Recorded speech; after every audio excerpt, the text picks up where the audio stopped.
My name is Errington Walker, and I'm a faculty member here in the Department of History at Queen's University. And it's my great pleasure to introduce the speaker for tonight's faculty lecture, Dr. Jane Errington. Dr. Errington is both a long-standing member of our department and one of the most important and widely celebrated Canadian historians of colonial British North America. Dr. Errington is a product of our department, having earned her doctoral degree here in 1984.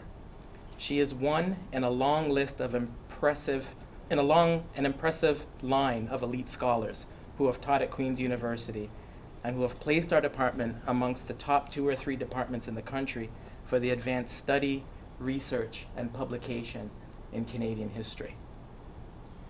Dr. Errington's work has shaped the Canadian historical profession in innumerable ways.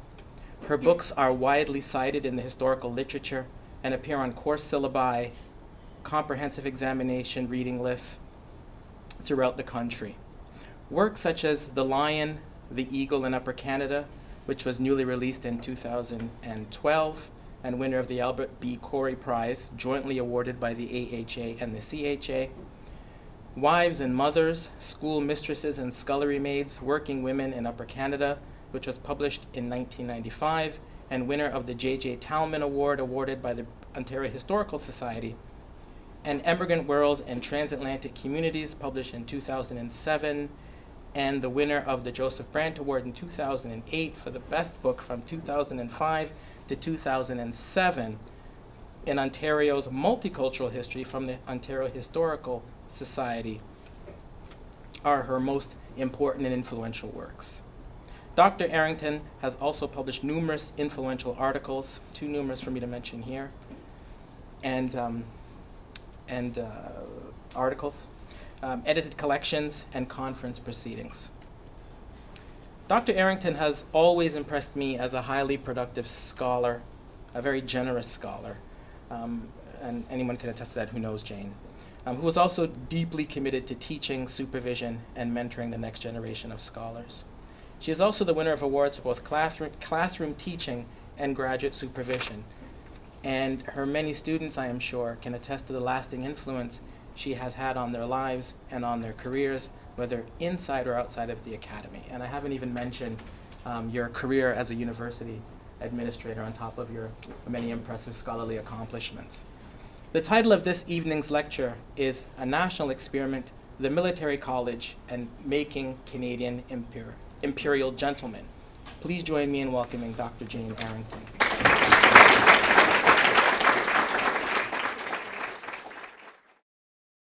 I'd like to thank the department for the opportunity to sort of talk about history and talk about some of my new project.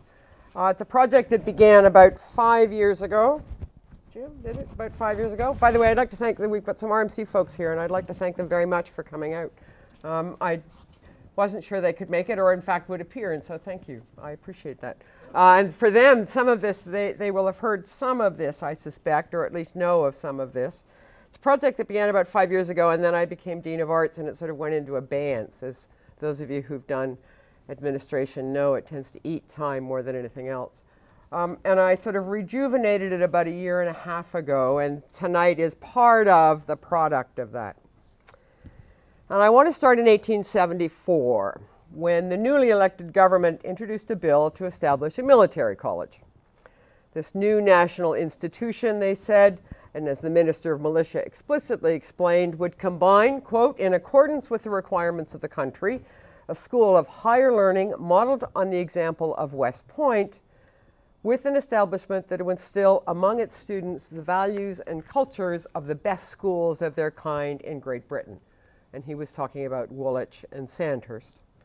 The Prime Minister at the time, Alexander Mackenzie, admitted that his government's proposal was, as he said, to a certain extent an experiment, but it was one, he stated emphatically, that the government was bound to entertain. The country needed, he explained, a nucleus of trained officers capable of leading men in the event of that a conflict arose. Not that they were anticipating one, but you never knew. And at the same time, he then said, the engineering and scientific knowledge imparted would be of great advantage to the country. And Mackenzie concluded that, quote, if the experiment was not successful, it could be done away with or modified in a few years. But at this time, in 1874, the government was determined to proceed. Now, Mackenzie's experiment was launched 2 years later. And in the interim, he had to negotiate the location of the college, and this seems to have been the most important item for the parliamentarians, not surprising given what patronage appointments were like and how much money it was intended to bring in. The government had also engaged qualified staff, and the first students, who are now venerated as the Old 18, and every new recruited RMC must be able, at the end of, I don't know, a week or 2 weeks, be able to name the Old 18 in order. They had begun to arrive for their studies. Now, one of those who arrived on that early summer day in 1876 was a not quite 18-year-old Charles Fairbank, the second son of a businessman, John Henry Fairbank of Petrolia, Ontario. Now, according to Richard Preston in his official history of the college, Charles and his classmates were met at the gates by Regimental Sergeant Major Mortimer, an old gunner who'd served in India during the mutiny, and who on this occasion presented, quote, a resplendent figure in the full dressed uniform of the British Army. Each recruit was then greeted by the captain of cadets and interviewed by Lieutenant Colonel Hewitt, who was the commandant of the college. Over the next few days, the raw recruits were fitted for their uniforms and learned, among other things, how to make their beds to military standards and maintain their uniforms. They then began their studies and gradually also began to get into those routines that were going to dominate their lives for the next few years. One wonders what Charles expected as he made a place for himself in this new national experiment, and what did his instructors, those politicians so enamored of the project, and indeed the public at large, expect that this new school would produce. And so this afternoon I want to give you a taste of this new project, which attempts to answer some of these questions, and I want to use a diary, primarily a diary, of Charles Fairbanks that he wrote and this has survived. It's sitting in the archives at RMC, diary that goes from January to December of 1878 as a sort of window into life at the Royal Military College, and Royal was added to the name in 1878 by royal assent during its first few years. Now, the larger project is tentatively, and it's very tentatively, titled Imperial Masculinity in Canada. And it examines the first 25 years of RMC in light of changing ideas of nation, empire, and masculinity current in Canada at the time. RMC was, I think, a nation-building project, but it was a very curious one. Canada did not have a standing professional army in 1876. And in fact, since the War of 1812, politicians and the public at large had resisted spending all but the bare minimum on defense. So among other things, I want to try and understand what politicians and supporters thought they were doing. And more importantly, why were they doing it? How did creating a military college promote their vision of the nation? I also want to know how RMC was viewed by those who hosted the school, people here in Kingston, but also within the nation. And how did graduates see themselves and their place within Canada and the Empire? And in short, though it may in fact end up being a book, I want to use RMC as a vehicle to try and understand how supporters of this small school imagined themselves and their world. For me, the central question in all this is what manner of men the college was expected to produce. I think that the establishment of RMC was a conscious attempt at self-fashioning. The school itself was to be a symbol of the nation, and it would create a particular kind of Canadian. The contours of this institution, and of those who attended it, rested on two touchstones: the nation's continuing ties to the empire, and some would suggest, perhaps ironically, the nation's continuing ties to the republic to the south. The RMC graduate was to represent the best of imperial manhood, but he was one who gained his position not by birth, but by having attained professional skills, particularly in engineering, that would serve the nation's interests. Now, some of you who know my earlier work may find this project a little surprising. It's certainly well out of my comfort zone. Until now, I've written about women and children and families who lived in or came to Upper Canada, Ontario, in the first part of the 19th century. But doing history is, I think, an autobiographical undertaking. We historians write and research and then write again about what intrigues us. And the topics we choose and the questions we ask are informed by who we are and what we are doing and or have done and what we've read and the people we've talked to. This particular project, not surprisingly, is in large part an outgrowth of my own experience at RMC. When I arrived at the college in the mid-1918, you'll understand why I say 18 in a minute, in mid-1980s, just after I went the year I graduated from here, RMC offered me a job and I sold my soul because they were offering me a whole lot more money than anybody else was.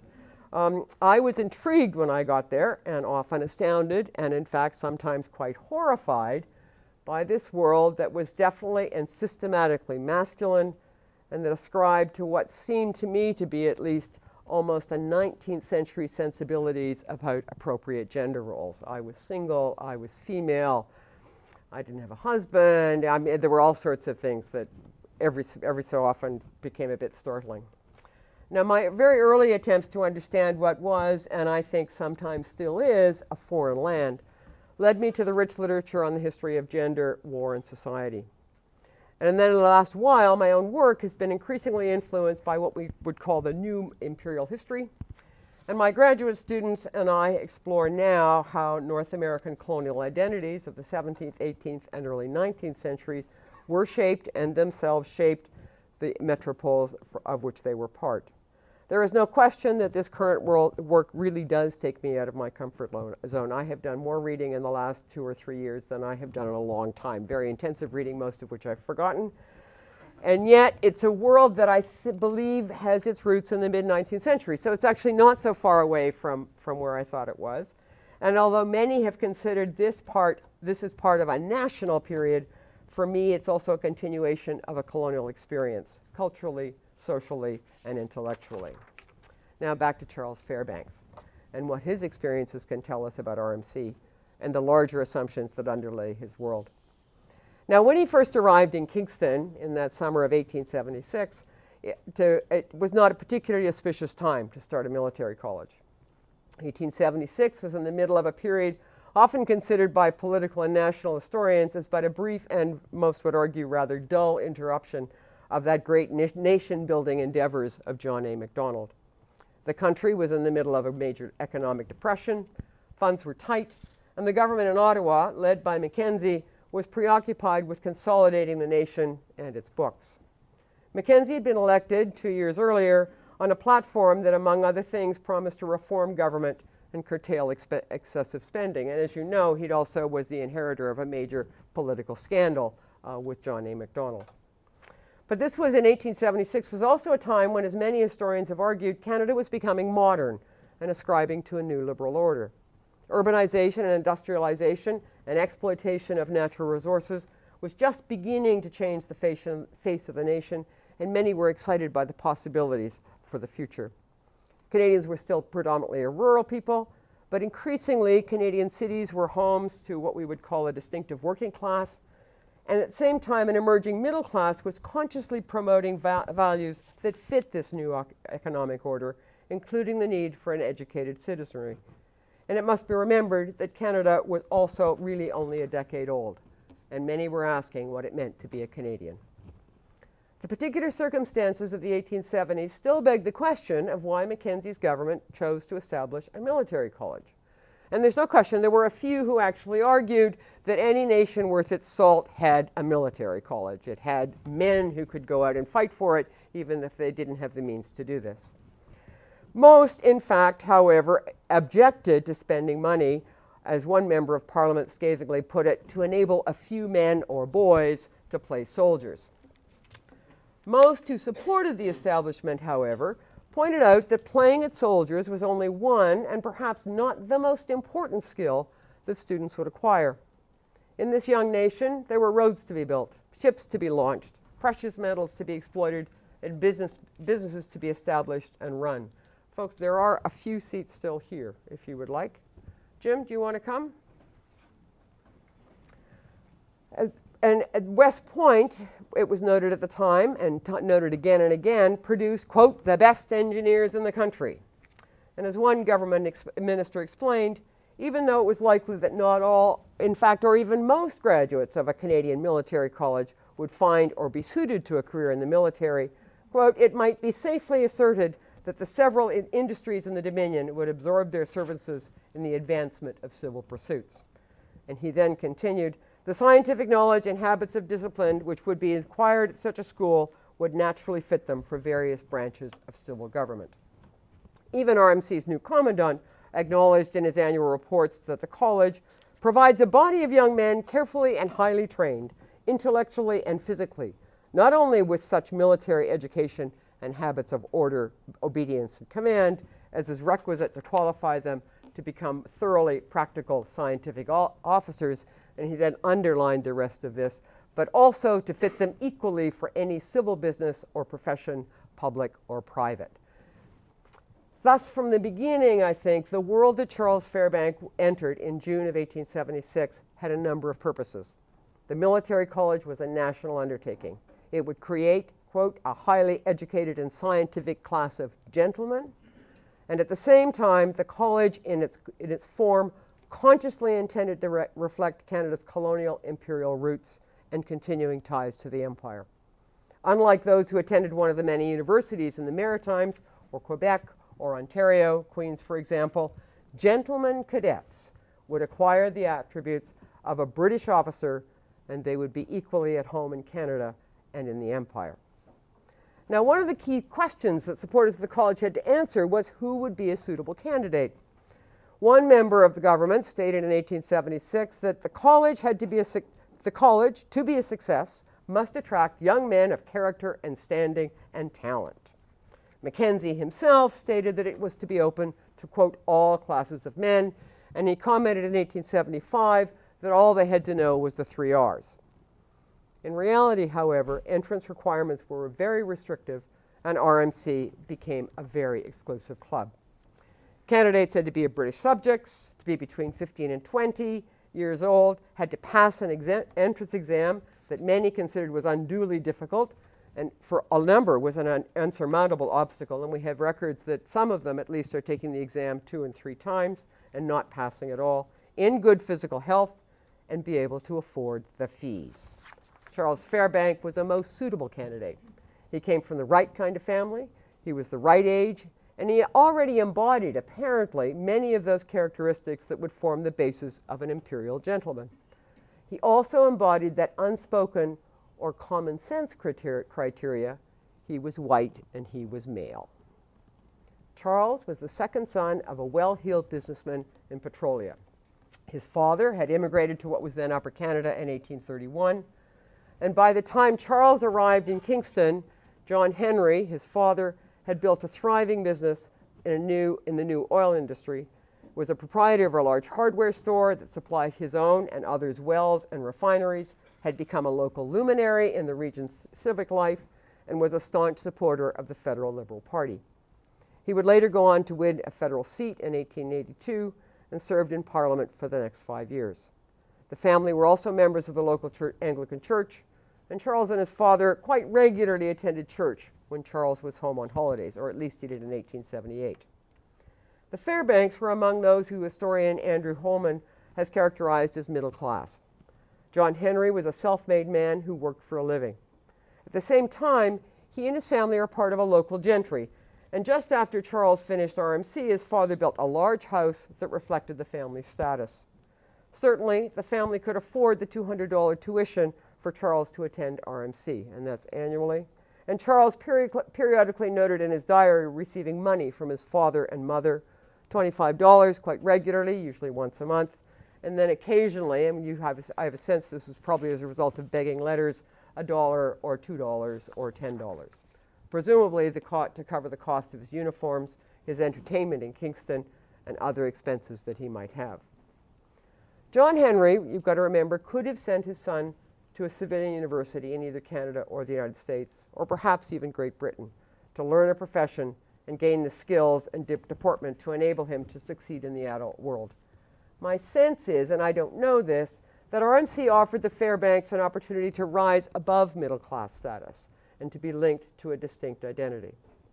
If Charles had been Charlotte, or Aboriginal, or Chinese, or of African Canadian descent, attending RMC would have been impossible. A few women were beginning to be admitted to Canadian universities. to the dismay of many who resented the challenge they were making to the proper ordering of society, RMC did not confront such difficulties. Military cadets were by definition male, and this may have been the attraction for some of the cadets and their families. What is clear is that they were also white, and I have white in quotation marks, because 19th century Canadians, like their British and American cousins, had a quite finely tuned understanding of racial and cultural differences and hierarchy. Social Darwinisms and notions of national attributes and how they contributed to a nation's progress and place in the world were increasingly popular in the latter half of the 19th century. The prevailing wisdom was that Canadians were an inherently northern people. By necessity, they were hardy, healthy, and independent. Northern was more than a question of geography, however. It also referred to racial heritage. Real Canadians, both English and French-speaking, were descended from dominant Northern European stock. For men like George Denison, who was the uncle of one of Charles's classmates and himself a member of the establishment, the other, the uncivilized, were Africans, Asians, and other colored peoples.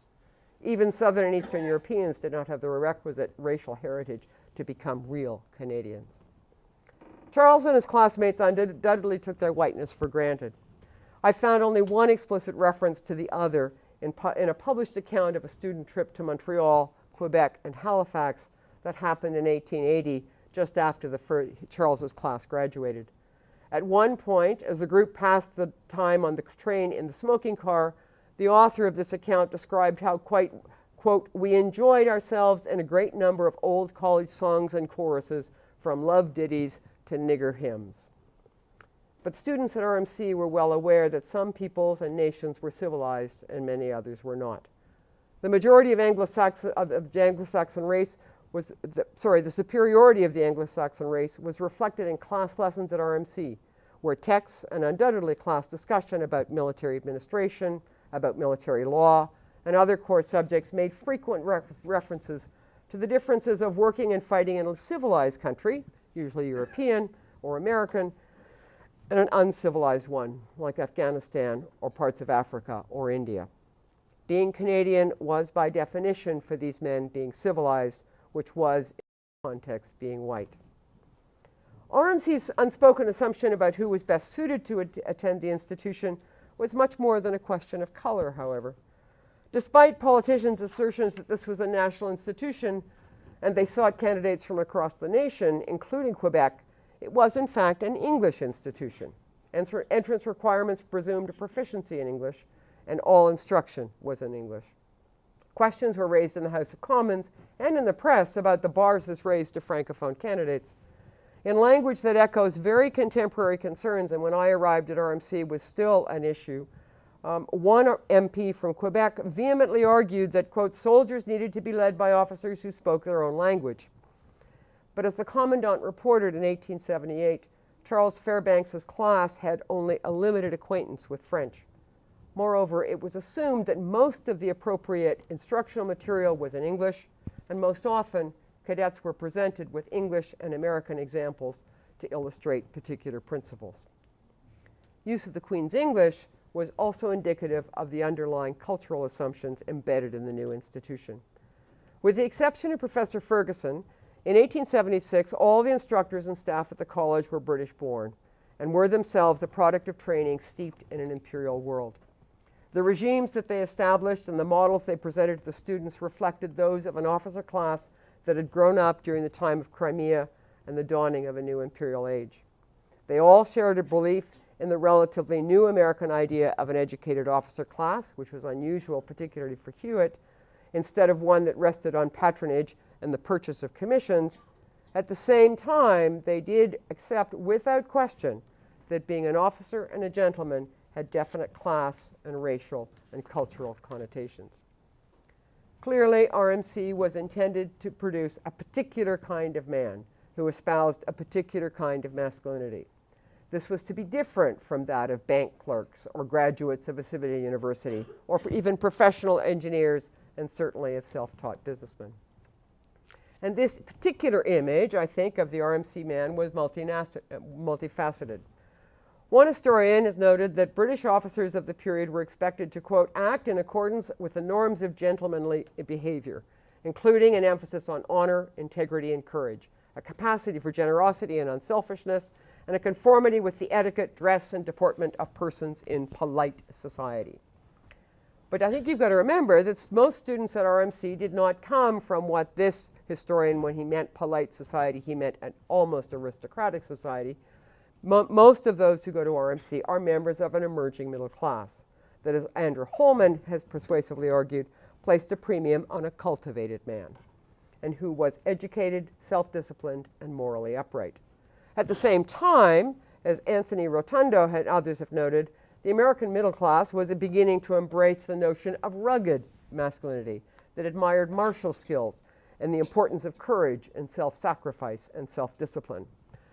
Now, the amalgam of this, I think, was wrapped up in the image of the gentleman cadet, terminology that emerged to identify students in RMC in 1876 and that indeed prevails today. Though today we have both ladies and gentlemen cadets, and that just opens up a whole other can of worms by what is meant by ladies and not by ladies. I mean, but I do think it's significant the kind of terminology that's being used. By the time they graduated, RMC men were expected to have internalized a particular form of masculinity, as well as having gained specific skills. And in so doing, they were to provide not only the means to develop the nation, but also be models and symbols of a unique Canadian imperial manhood. Everyone knew that these traits did not come naturally. As Cynthia Camacho and others have chronicled, it was assumed that young men in that middle period between childhood and adulthood needed firm guidance to become productive members of society. They were, many believed, and I'm sure this doesn't apply to any of the young men here, naturally unruly, resisted authority, and could be cruel. There was a growing concern that many men were physically weak. Certainly all were uneducated and most were irresponsible. And I can tell you that having taught many of these young men in high school, it actually still happens. Gentlemen and officers, it was believed, were made, not born. And this required the appropriate environment physically, emotionally, as well as intellectually. Now, when Charles Fairbanks arrived at the gates of this new college in 1876, he entered a world that was set apart physically and emotionally. As a report of the Board of Governors noted 3 years later, not only was the college situated on a peninsula, accessible to Kingston only by a narrow bridge, and there was actually a gatekeeper at the bridge, and you had to have a chit to get across. The situation was overlooking, quote, the clear waters of Lake Ontario and offered, quote, natural advantages which cannot be without their effect in influencing the temperament of those residents within the college grounds. And that comment, when I read the comment, it immediately made me think about the debates about where to locate Kingston Penitentiary. And Kingston Penitentiary was to be out of town in an environment that was enervating and would be cleansing to the soul and the body. And so you get very much the same kind of terminology being used 50 years later about RMC. Yeah, exactly. Students were required to obtain written permission, by the way, to leave the grounds, and visitors were restricted. As however will be seen, Charles and his classmates were not completely cut off from the outside world. For most of their 4 years, they looked inward and not out. RMC was simultaneously home, a place of work, and a place of play. For all his time at RMC, Charles had his own room, and by the end of the first year, he had a piano, the only cadet apparently who had one. Charles's diary suggests that his room was his refuge. He frequently retired there to play the piano, to study, and to read. Periodically, friends were invited in to play cards, to sing, to dance, and sometimes Charles played while in fact others cavorted about, he talks about. You can imagine. Most of Charles's time, both in class and at play, was spent in the company of his fellow students. Charles' diary recounts a daily routine that included rising at 7 in the winter or 6:30 in the summer, then meals, study, drill, and sports. What is fascinating for me is that and this is, by the way, a classic diary. If any of you know 19th century diaries, it always starts with what time you got up, and it always ends what the weather was. And in between, he actually would give a very specific daily account. I mean, most of the time, many people who would look at this would say it's really quite monotonous, and parts of it are quite monotonous. But what's fascinating for me is that by the middle of his second year, this is his second year that he's in when he's writing this, he seems to have internalized the discipline that his instructors were trying to instill. Without exception, Charles recorded the time that he gets up, the time of study and drill and meals, and they all changed from day to day. The need to be back from town or a walk in time for mess parade was clearly important, and at least twice he was late and was ticked off by the guard at the gate. The very repetitiveness of Charles's day and of the entries into his diary can certainly be seen as monotonous, and we actually, and it's really quite interesting because he will give quite specific times. But what is clear is how what must have initially been a new and perhaps irritating routine had, by the middle of his second year, become natural. This was in contrast, and it's interesting because he spent a good deal of his summer at home, to his routine at home, which seemed to lack any routine. He got up late, he dined at irregular hours, he generally was by that time, 19, rising 20-year-old who sort of just lollygagged at home when he was not at school. Charles never expressed in his diary any frustration or resistance to the regimentation that ruled his life in Kingston, although he did certainly try to avoid certain duties. Behind the seemingly mundane record was the bustle of students, all in uniform, going to and from study, forming up to attend meals, or being drilled by the sergeant major. This was a world that was emphatically male and dominated by young men. It was a world of order, where the lines of authority were clearly drawn and everyone knew their place. Now, a number of historians have explored the homosocial worlds of work and play in school. In many ways, I think RMC in the 1870s could be compared to one of the British or Canadian public boarding schools of the time. Unlike most other post-secondary institutions of the period, RMC was a residential school, and students were under constant and relatively strict surveillance. And like boarding schools, RMC had its own rituals, rules, and ceremonies. It was also exclusive, only open to a certain class of individuals, and students had uniforms that visibly set them apart from those not admitted inside the halls. For those who lived on the peninsula, they were certainly, I think, conscious that they were a group apart. Every time Charles went to town, and he records this regularly, usually it seems in the company of other cadets, he stood out, and from his diary, he seems to have enjoyed the experience. He took care to keep his uniform in good order, and was eager to show it off to neighbors in Petrolia, for example, the day before he returned to school at the end of the summer of 1878. There are frequent references in the diary to walking into town. Sometimes he shopped for new boots or skates, or more often he, quote, wandered about town, and that appears again and again, wandered about town, for an hour or so in the afternoon, greeted acquaintances, rode the streetcar, or in today's parlance, he just hung out. But he would always have been easily distinguished from other students, from Queens, for example, or those young men of his own age who worked in one of the growing number of businesses in the community. RMC's separateness from Kingston, the daily routine of the college, and the enforced sense of being other undoubtedly fostered among the student body a sense of being apart from being part of a distinct community. Commandants and visitors' reports always mentioned the esprit de corps among the cadets, and this is not surprising considering that one of their jobs is to create this. Nonetheless, it's interesting how often it comes up. And Charles certainly seemed to enjoy the camaraderie of the school and of particular friends. This was a period of life when he was both independent from his family and having, at least to some degree, to manage his own finances, and at the same time, part of a new family that continued to direct his actions. Although most of Charles's diary entries records activities with mates, every so often he noted conversations with the staff, though he never mentions Hewitt in his diary. Whether it was a ticking off he received for not performing his duty while he was supposed to be out on an surveying exercise, for example, and it seems that he and a mate went off and sat under a tree and ate apples until they were found, or talking with one of the instructors for an hour or so about an assignment. He seems to have admired and respected the staff, and particularly those he would have worked with on a regular basis. But it was his classmates, and particularly those who entered the college in 1876 with him, who really populated Charles's world, or at least were most often mentioned by name in his diary.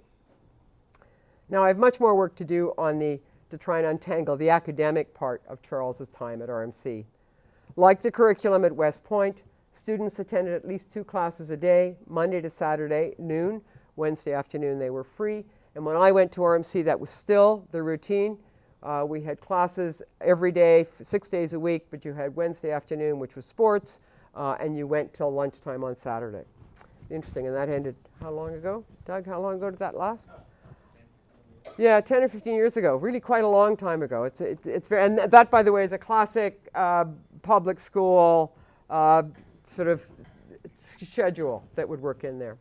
The courses that he took were graduated in difficulty, with the first year devoted largely to basic subjects, and this then led to more complex topics with a growing emphasis on engineering, both military and civilian. Students had exams twice a year, and the results were publicly posted.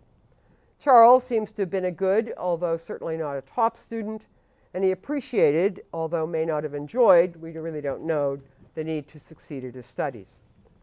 On Sundays, the one full day of rest officially, Charles and all his classmates attended church.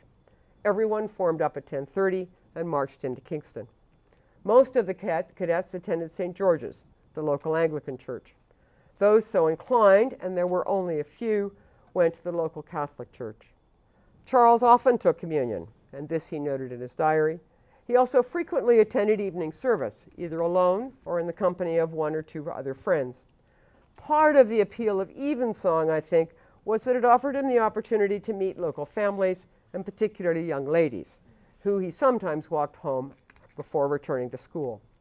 But Charles does seem to have been of the faith. He periodically records in his diaries that he'd, quote, devoted an hour to Bible reading on a weeknight. He marked high days and holidays, like Ash Wednesday and Easter Sunday, and he noted each time one of his friends was confirmed into the church. Now, not recognizing Sunday as a day of rest and not institutionalizing Christian worship would have been unimaginable to the authorities at RMC. Canada was, after all, a Christian nation, and this was embedded in the very fabric of the community. Since the 1830s, North America, like Great Britain and the United States, had been experiencing a growth of evangelical Protestantism. Anglo-Canadians shared a religious ethos that valued self-discipline, respectability, and service to a higher calling. There was also, in some quarters at least, support for what is often termed muscular Christianity, an attempt to convince young men, like Charles, that Christian doctrine and practice did not necessarily mean automatically turning the other cheek, but sanctioned and indeed demanded strength of conviction and at times strength of the body. The church also taught specific moral lessons about temperance, piety, self-discipline, and industriousness. It was also at the forefront of an imperial mission that served to reinforce understandings of civilized and savage and the need to redeem the world. As a member of the Church of England, I think Charles was part of a religious community that, with its emphasis on order and hierarchy, in many ways also mirrored life at RMC. Attention to the internal man and formal education was only part of the process of instilling RMC masculinity. Authorities firmly believed that future officers and gentlemen had to be physically fit. This was more than a professional requirement. It was also a key element in character development. In his 1878 report, Commandant Hewitt noted that in addition to regular drill and other military exercises, in the past year, students had received rifle instruction and only 2 cadets were now, quote, deficient swimmers. This was a requirement of all graduates.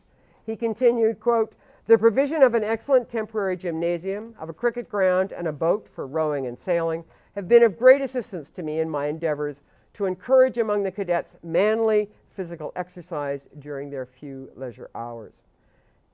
Hewitt was emphatic that, quote, outdoor amusements are not only beneficial but essential for the thorough training of youth of the age of the cadets.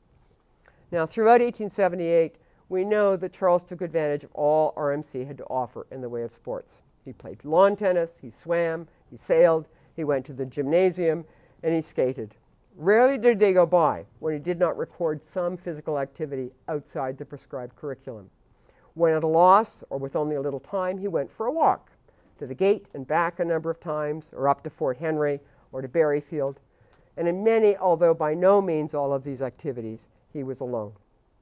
In addition to keeping fit or providing a distraction from school, Sports was also a way to show off one's skills, to compete and to win. In mid-October of 1878, Charles recounted Sports Day. After playing a little football, Charles competed in the road race in which he came fourth. The highlight of his day, and it's interesting because he gives a very long, detailed account of this, was the consolation stake 300-yard race, which he won and was awarded, quote, a fine silver cup. Now, Charles also played football and was a member of the college team, though apparently he was only a spare. He attended daily practice throughout the spring, and the season highlight of his football career was a trip to Montreal to play the Victoria Rifles. His diary entry for April 20th included a detailed account of the game. RMC lost because Charles believed they'd not had enough time to practice. Part of being a good sport, remember, was losing gracefully. After the game, though, the team returned to the hotel, changed, and, quote, formed up outside and marched down the street, headed by Vic's playing band, to Windsor House. There they all had a good supper and spent the evening in speeches, toasts, and songs, etc. You can just imagine what it would have been like. The team then marched to the station, this is at the end of the evening, and cheered on by their opponents, left to go home by train. It had clearly been a good day in Charles's eyes of camaraderie and fun. But such activities also taught young men how to follow rules, to be competitive, tough, and even aggressive, but at the same time to win and lose with grace. Charles does not seem to have played much cricket, the sport most closely associated with Imperial sports fields. He did, however, watch and cheer on the school team when it played the local town club. The game ended in a draw, by the way. Beginning in September of '78, he also was involved and may have been the leader, I'm not sure, of a sports club. He periodically noted meetings that were held in his room, and the club seems to have arranged what would now be called intramural matches among the cadets.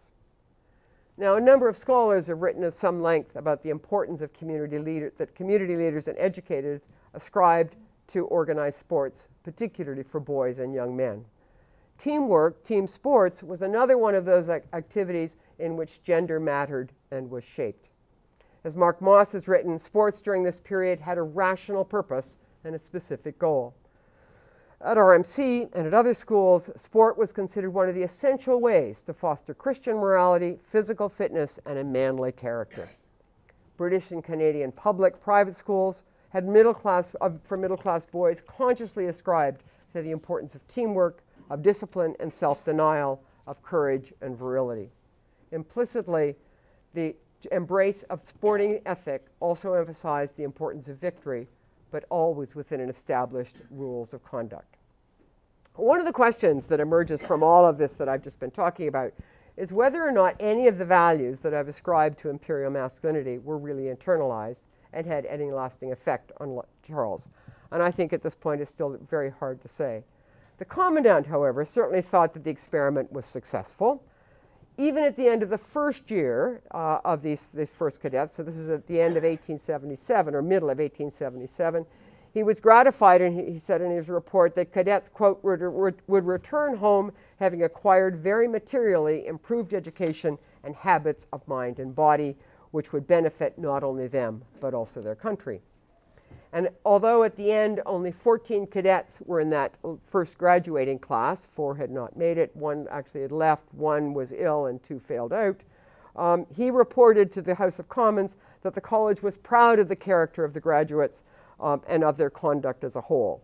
And they possessed, he said, not only intellectual and physical qualities equal to any group of young men in Canada or Europe, but more importantly, quote, confidence may be placed in their honorable feeling and conduct, end quote. Now, what seems clear from Charles's diary is that he judged himself and his performance in relation to his classmates. The diary frequently included lists of who ranked where with respect to exam results, success in the artillery and rifle range, and he actually saw himself as a very good shot and was very upset when he lost, running or even skating.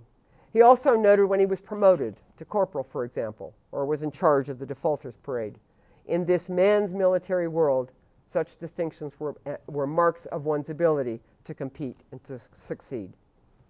Now, Charles also sought the attention and approbation of those outside the college.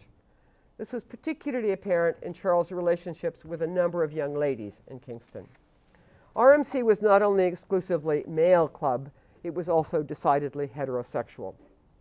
Women were important both because of their absence, but also because of their influence, but from a distance. You would not know it from the diary, but there were actually a few women, the wives of college students, as well as the wives of some of the instructors, who worked at the college or lived at the college, and who Charles and other students paid, certainly the servants, to do their washing and heavy cleaning. And although the cadets made their own beds and kept their firearms and accoutrements clean, 10 servants, and we know at least for 4 of them their wives, cleaned the dorms and the mess, waited on tables, and cleaned the young men's boots.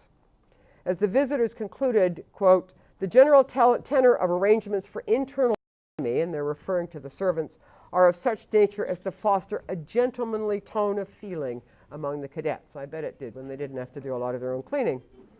It's not surprising that these young men, women and men, are never mentioned in the diary, these servants, but their very presence, I think, affirmed Charles's rank and privilege. The women who Charles did write about, and he did write about a number of them, were young women of his own class. Every so often, he did mention, for example, meeting the wives of the staff, particularly Mrs. Rideout, who was the wife of the captain of cadets, when he was out walking. And the birth of the Rideout son in early May of 1878 was especially noted in the diary.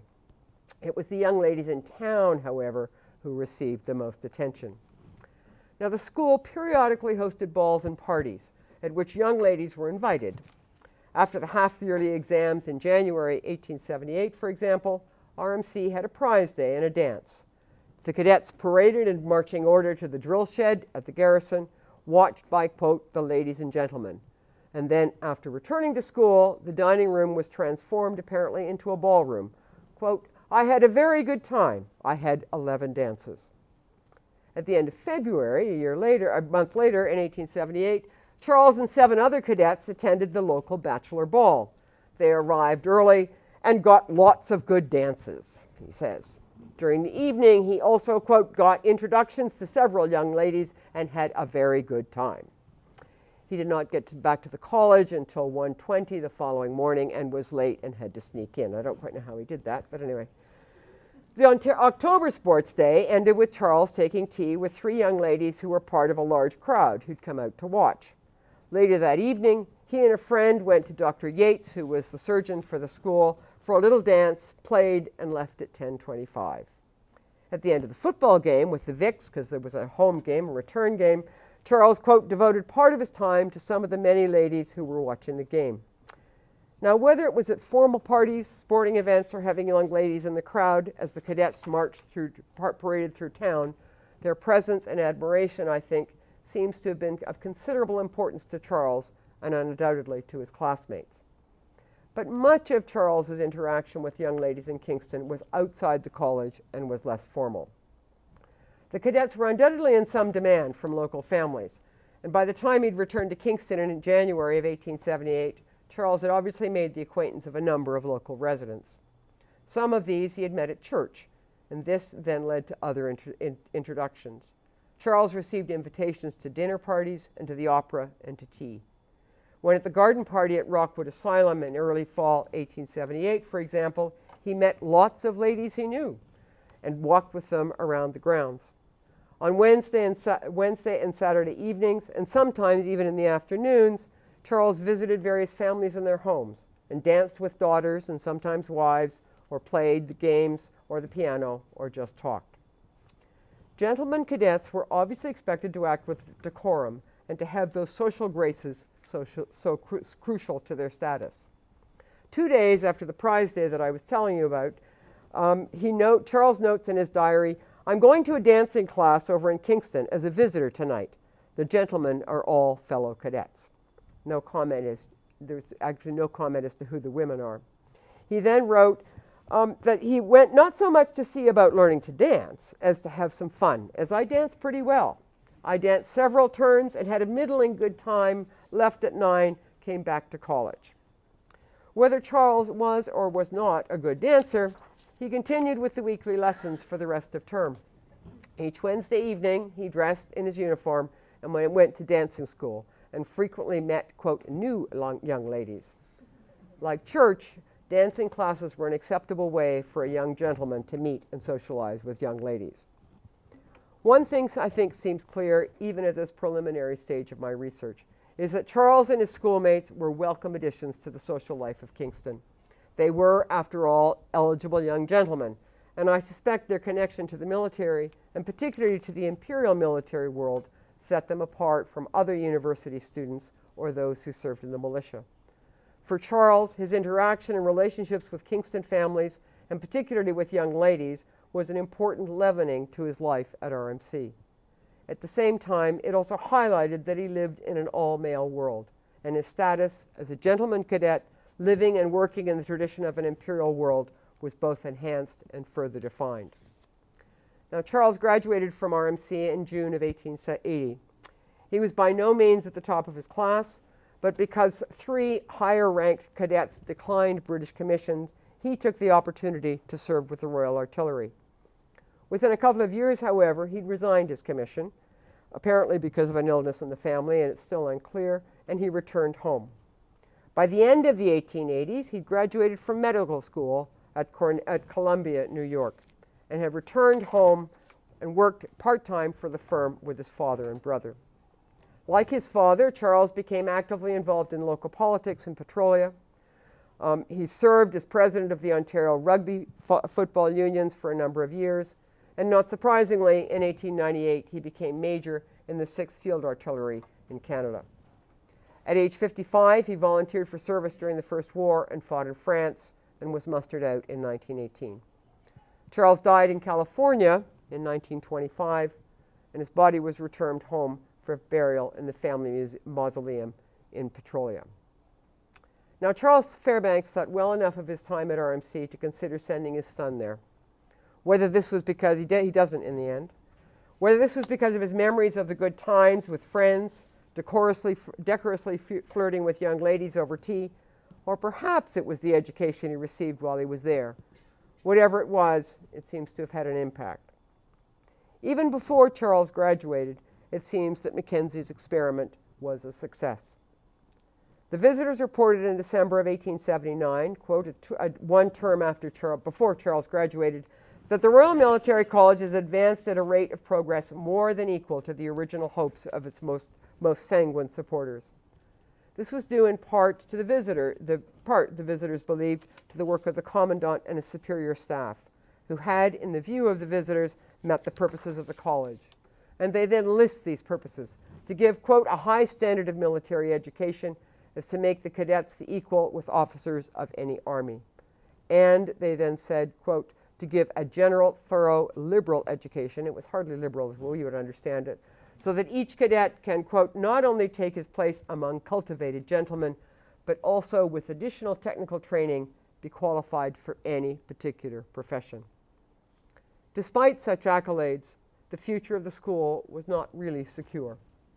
There were, and indeed continue to be, as my colleagues at RMC will tell you, continuing debates about whether the expense of the college matched its product. And some continued to challenge the need of a military school for which there were few opportunities for graduates to practice their military craft. And yet, supporters of RMC continued to promote the value of educating gentlemen cadets, imperial gentlemen who were to be uniquely Canadian. So thank you. We'll take the time. Good over the time. A little over. Sorry, 2 minutes over. So have anybody got questions? And if not, we can go and drink. Tony. I don't want to stand in the way of anybody. Thank you. Yeah. That was fascinating, really interesting. Thank you. I was curious, you said you haven't looked in academics yet. I've looked a little bit. A little bit. I was just wondering what the curriculum was, what they were reading, if anything. It sounds like it was very practical.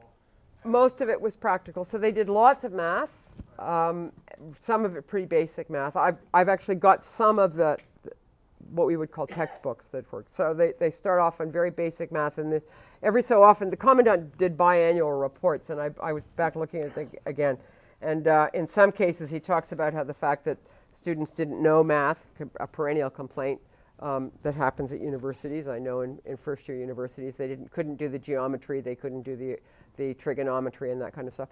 And they actually then lead up to, so they have courses in civil engineering as well as military engineering. By the end of fourth year, they do military administration, they do military law. They actually write, there is an exam by the end of fourth year on history, but what they talk about as a liberal education is not what we would talk about as a liberal education.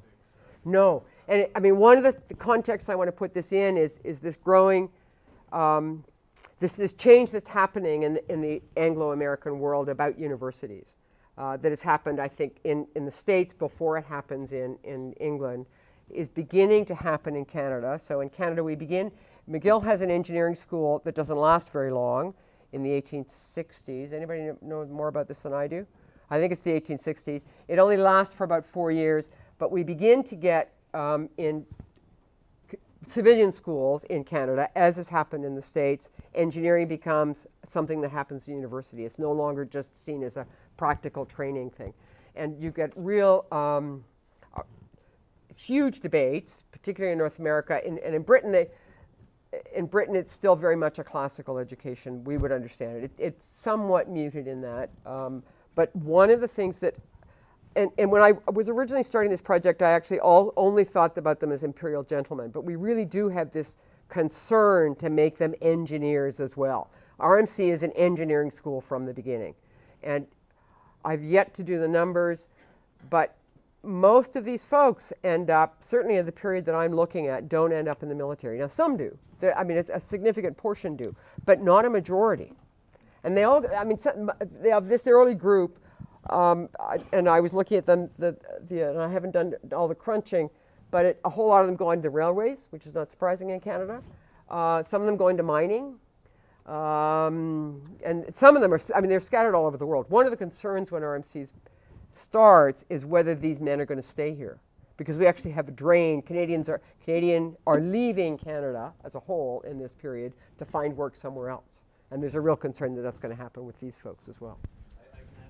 Yeah, sorry, this is Doug Delaney for those who don't know. I think out of 194 graduates, 84 that had taken the Imperial Commission, so a little less than half. Yeah. Actually left, because there wasn't a permanent portion for 1833 that they could serve in here. So a lot of them go overseas, to the Indian Army, to British Army, whatever.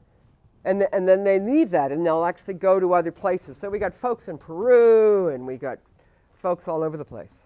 It's a very weird, but you also get, I mean, one of the big concerns is they're going to go to the States. And there is, I don't know the numbers, but there are a significant portion who end up in the States working as engineers, right? And they see, yeah, and that's the other place they go.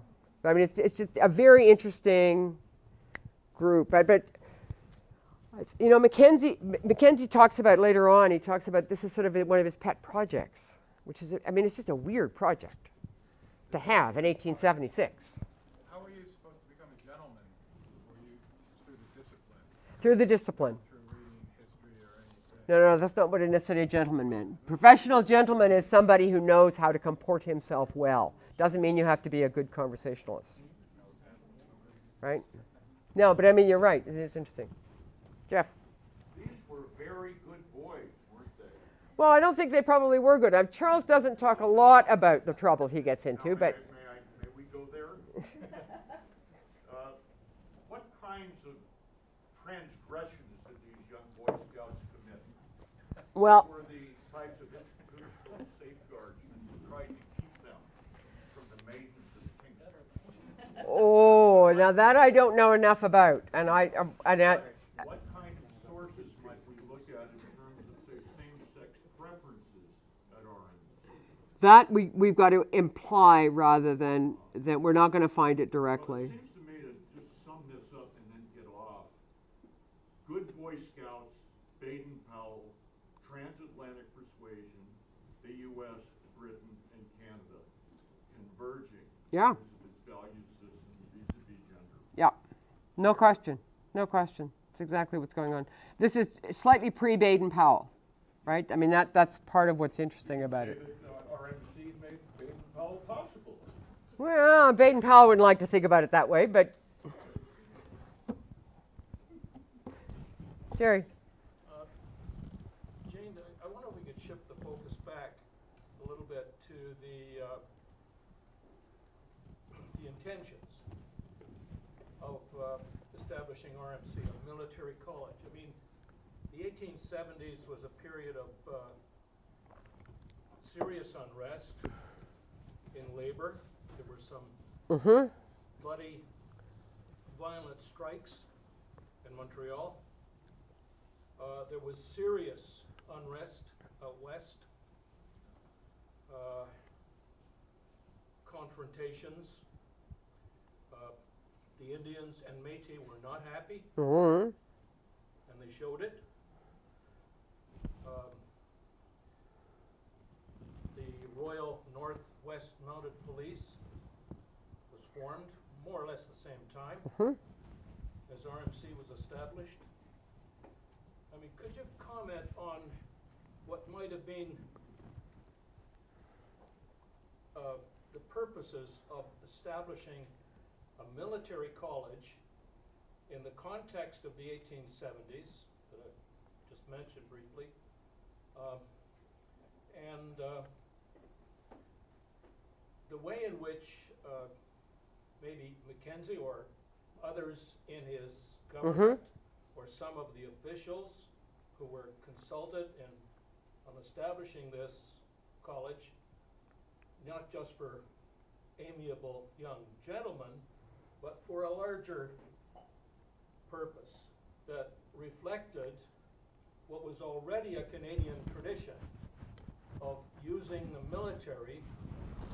This is before the Confederation, but it happened afterwards too, to deal with issues of civil unrest. Yeah. Okay. No, Jerry, it's interesting. In 1873, before Mackenzie comes to office, there are debates about the military schools, and these are schools for militia officers. And Mackenzie states that in his view, all those schools did was teach potential officers to march, not to do anything else. So he actually is already thinking about this kind of school. What I find interesting is that, and you're right, given all those circumstances, and some of these guys end off in 85 out west, many of them become, and I don't know how many become attached to the militia, because there are whole debates about whether they automatically get militia commissions or not. But the emphasis when you look at the debates in the House of Commons and some of the private papers is, we are too young to have a military college. We don't need this. It's an unnecessary expense.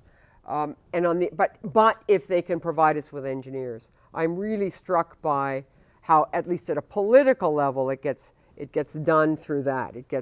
We need engineers. West Point's the way. They produce great officers. Most of the best officers in the Civil War come out of West Point. They say, this is where we're going to go. But we don't have places for these folks to be officers. What we have places for are engineers. And so you get this, there's no question, Mackenzie talks about, we need a nucleus of officers for the militia. But the problem is they actually are not going to require these folks to go to the militia after, because they're all paying fees. And so you get this sort of, I think, almost schizophrenic sense of what we want to be doing here. And it's also very much a political project. We're going to try and sell it as best we can sell it, I think. Does that answer your question? Yeah? Sort of. Jane, how many of these officers actually, since they're training engineers, went into the Royal Engineers and around the world with them? RMC was offered in the end 4 commissions in the British military. One of those to be in the Royal Engineers. I don't know overall. We do know. Tell us about engineers. We do know that there's a number of Canadians going to the engineers and stay. I mean, they become British in real terms. Yep.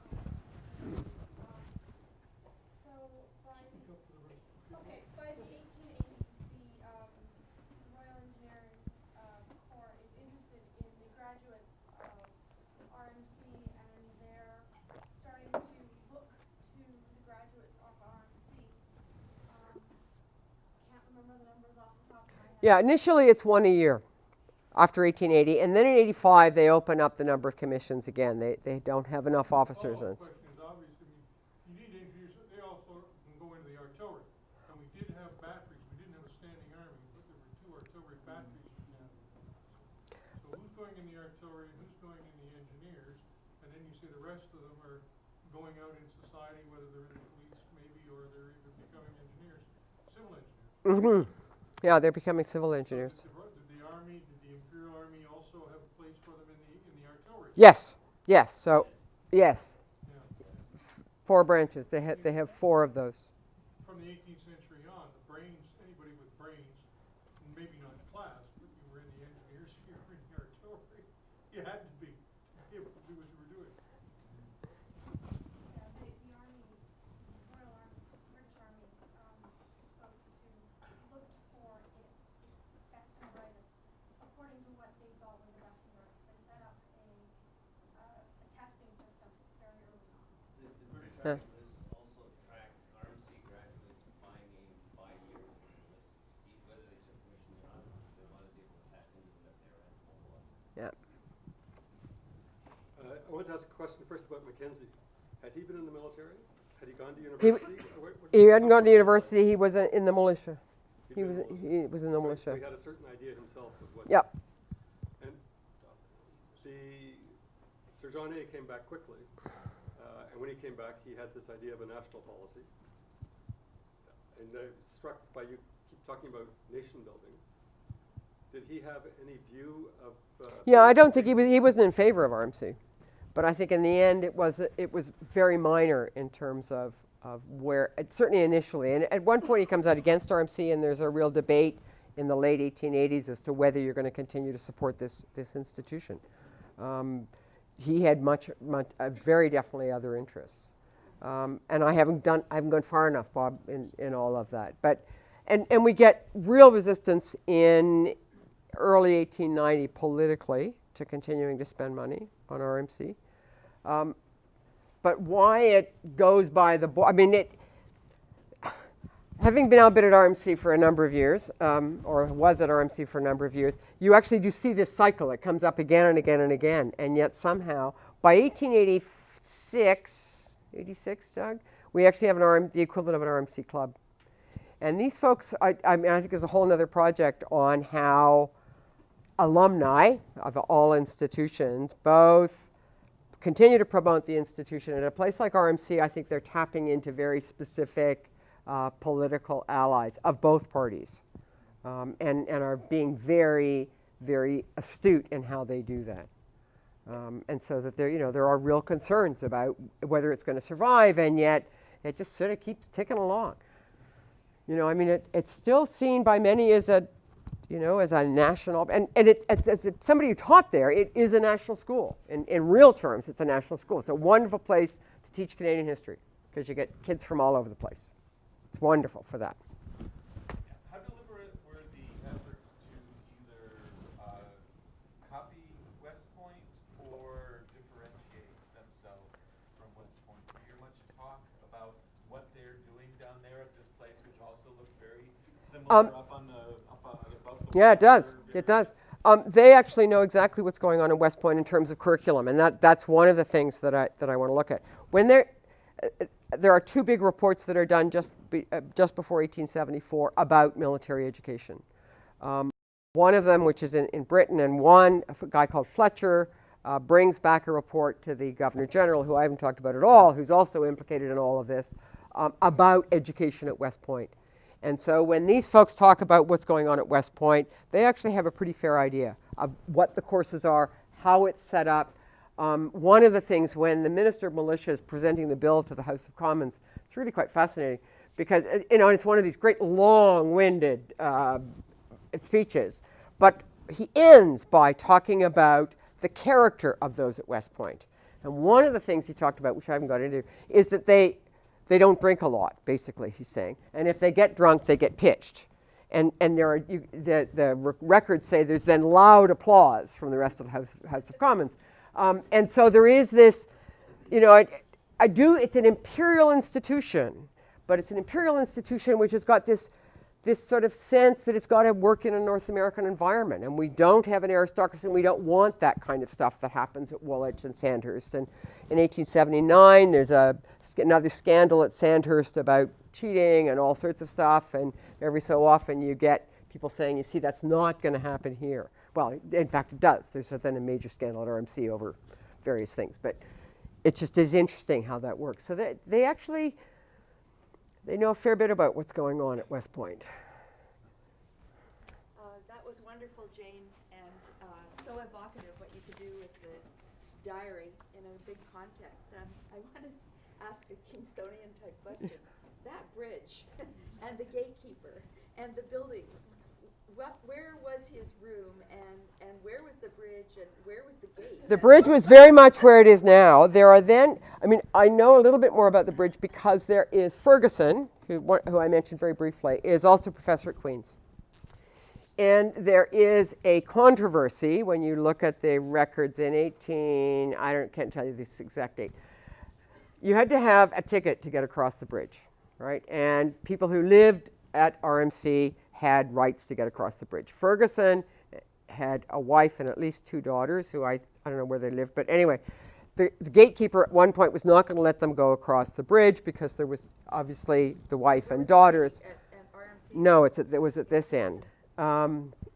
And Ferguson objects to this. He objects first to the commandant and then he objects to the minister, and there's a great foo-for-ah about whether Ferguson has got the right to do this. And this is all happening at the same time that Ferguson's in trouble because there's a whole question about staff and appointments, and somebody says that he's been telling students not to come to class, and it's a mess.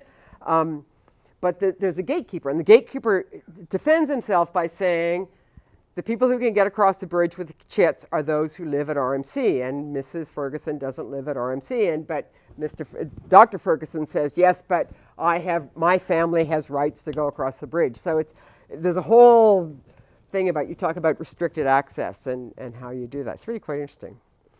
So many people get there by boat. And the buildings? So the building was, I don't know if any of you, have all of you been to RMC?